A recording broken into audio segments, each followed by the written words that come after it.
네, 오늘 본문 말씀은 예수님께서 세례를 받으시는 그런 장면이 되겠습니다.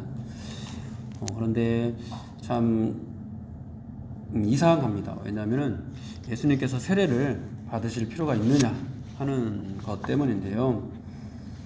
요한이 세례를 베풀면서 선포했던 하나님의 말씀이 회개하라는 것이었습니다. 즉, 이 세례라는 것은 죄인들이 회개하면서 받는 것이 이 세례입니다. 그런데 예수님은 죄가 없는 분이죠. 세례를 받으실 필요가 없는 그런 분이십니다. 그런데 왜 세례를 받으셨을까? 오늘 본문을 통해서 우리가 살펴보겠는데요. 요한이 이제 세례를 베풀고 있을 때 예수님께서 그 요한에게 세례를 받기 위해서 갈릴리로부터 요단강에 이르렀다고 그렇게 말씀을 하고 있습니다. 예수님과 요한은 먼 친척 관계입니다. 그리고 요한이 예수님보다 약 6개월 정도 먼저 태어나셨습니다. 나이로 따지고 보면은 동년배라고 볼 수가 있는데요. 나이가 비슷하긴 하지만 그래도 당시에 요한은 이미 전국적으로 알려진 선지자였습니다. 수많은 사람들이 몰려와서 세례를 받았고 또 세례 요한을 따르는 제자들도 꽤 많이 있었습니다. 오늘날 우리로 좀 표현을 하자면은 어떤 목사님이 어느 지역에다가 개척을 해가지고 하나님의 말씀을 전하기 시작했는데 그 일대에 있는 모든 사람들이 다 나간 것입니다. 한번 생각해 보시죠. 익산에서 누군가 교회를 딱 세웠는데 익산에 있는 모든 시민이 다 거기로 몰려가가지고 세례도 받고 말씀도 듣고 엄청난 그런 소문난 그런 목사님이 되겠죠. 그러니까 세례 요한도 이때 당시에 나이는 비교적 젊은 편이었지만은 정말 그 대단한 그런 사역자로 이렇게 인정을 받았던 그런 사람이니까 그냥 겉으로 딱 봤을 때 예수님이 가서 같은 동년배여도 세례를 받는 것이 전혀 이상하지 않는 그런 장면이라고 우리가 볼 수가 있습니다. 그런데 이제 그것은 예수님이 누구인지 모르는 사람들에게 자연스러운 것이죠. 예수님이 누군지 아는 사람이라면은 의문을 갖게 될 겁니다. 그것을 이제 알게 된 사람이 요한이었습니다. 요한이 예수님을 알아보고 자신이 예수님께 세례를 받아야 한다고 그렇게 말을 합니다. 당연한 일이죠. 죄인이 세례를 받아야 하는데 예수님께서 세례를 받으려고 하시니까요. 그래서 요한은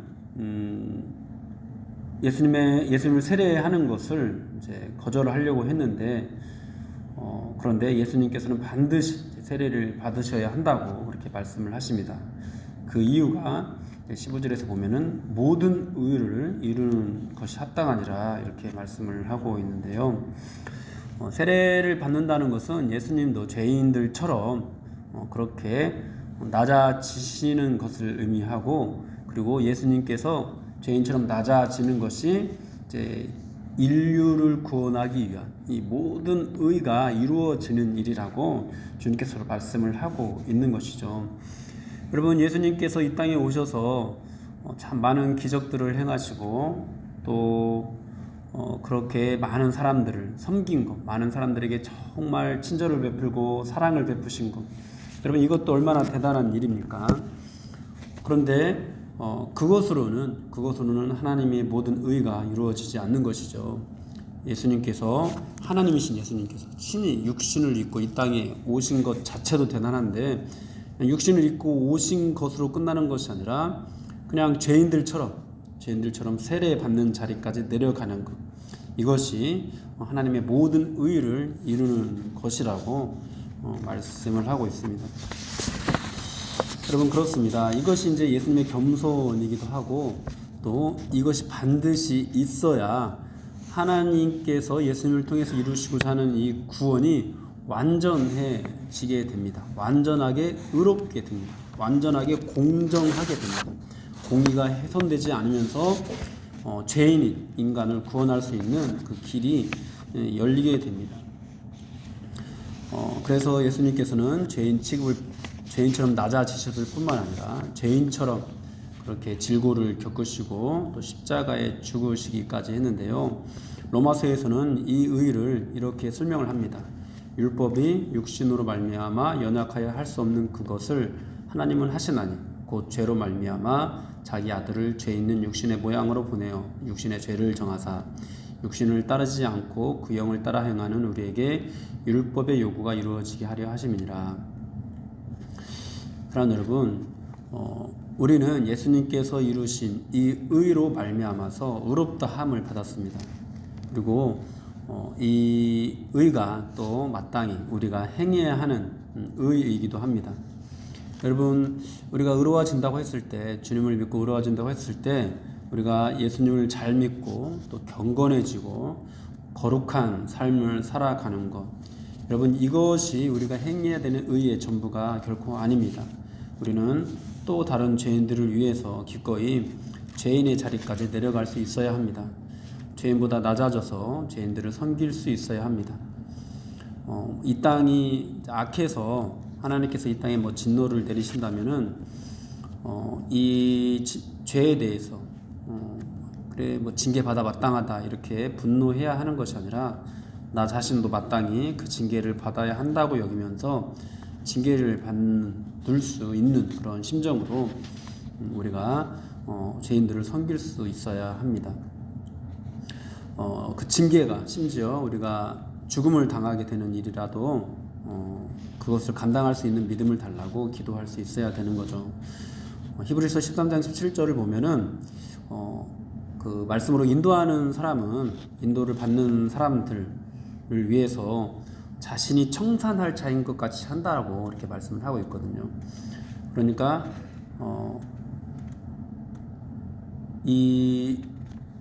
우리가 누군가를 섬기는 일을 한다라는 것은 그 사람의 죄에 대해서 우리가 계산을 받아야 되는 그런 사람과 같은 심정으로 해야 한다는 것을 의미하는 것이죠. 이처럼 예수님도 우리 죄를 위해서 우리가 져야 되는 죄를 예수님께서 기꺼이 모두 다 감당하시면서 우리를 구원하셨다라는 것, 그 자리까지 내려가셨다라는 것, 우리는 기억해야 되겠습니다. 그리고 그것 때문에 우리의 구원이 완전하게 의로워졌다는 것, 완전하게 공정하게 되었다라는 거 우리가 기억해야 되겠습니다.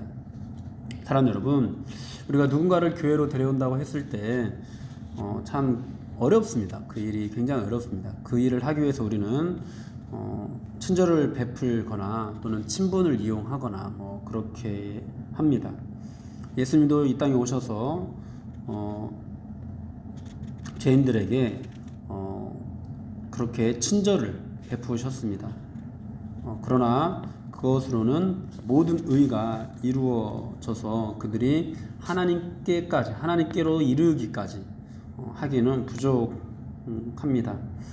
여러분, 이 하나님께서 우리를 구원하실 때 죄인들과 분리된 상태에서 그렇게 우리를 구원하지 않으셨다는 것, 그냥 책상 위에 앉아서 결제하는 그런 방식으로 그렇게 뭔가 어떤 호의를 베풀고 친절을 베풀어서 그렇게 우리를 구원하지 않으셨다는 것, 육신을 입고 이 땅까지 내려오셨고 또 죄인들과 같이 사셨고 모든 질고를 겪으셨고 그렇게 하면서 우리를 구원하셨다는 것, 그렇게 모든 의를 이루셨다는 것을 우리가 반드시 기억해야 되겠습니다.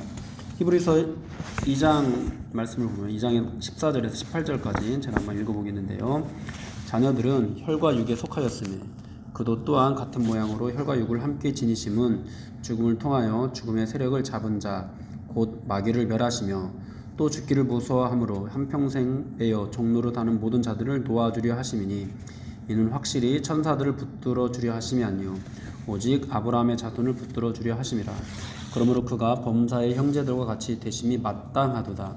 이는 하나님의 일에 자비하고 신실한 대제사장이 되어 백성의 죄를 속량하려 하심이라. 그가 시험을 받아 고난을 당하셨은즉 시험 받는 자들을 능히 도우실 수 있느니라. 아멘. 이렇게 예수님께서 낮아지셔서 고난을 받으심으로 모든 시험 받는 자들을 능히 도우실 수 있게 되었다 말씀을 하고 있습니다. 사랑하는 여러분, 하나님께서 우리를 구원하시기 위해서 일부분의 의가 아니라 단순히 어떤 호의를 베풀고 친절을 베풀고 내가 거룩한 삶을 살고 경건하게 되고 이런 의뿐만 아니라 친히 낮아지시기까지 하셔서 모든 의를 이루셨다는 것. 그러니까 이 낮아지는 것이 없으면은 모든 의가 아닌 거죠. 의롭긴 하지만은 일부분의 의만 되는 거죠. 그런데 이 낮아지시는 것까지 하셔서 모든 의를 이루셨다는 것을 우리는 기억하고 또 그 의미가 무엇인지도 깊이 묵상해야 되겠습니다. 그 의미를 깨닫고 날마다 묵상한다면은 우리가 다른 누군가를 전도하는 일이 단지 친절을 베푸는 선에서 머물지 않게 될 것입니다.